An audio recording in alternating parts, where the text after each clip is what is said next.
majority of the time that I'm making content where I'm dissecting something, I am kind of writing the content. I don't really write it, but I'm performing it, I guess, explaining it as if it were an essay.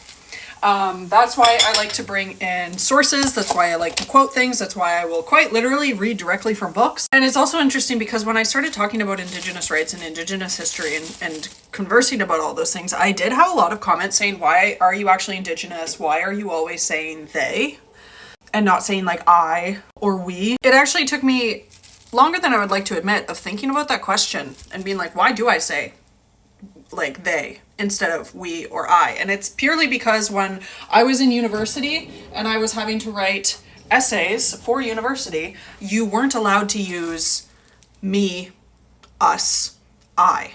Those statements weren't allowed when you were making an argument based in like sourced information. You had to say they, or you had to completely like take yourself out of it in order to present an argument that was based in the text and the information you were reading. And I guess that's also an important distinction when it comes to consuming content, that a lot of like I statements and don't really hold up, especially when you're trying to make like that type of argument that's more based in like documented text and kind of like essay writing.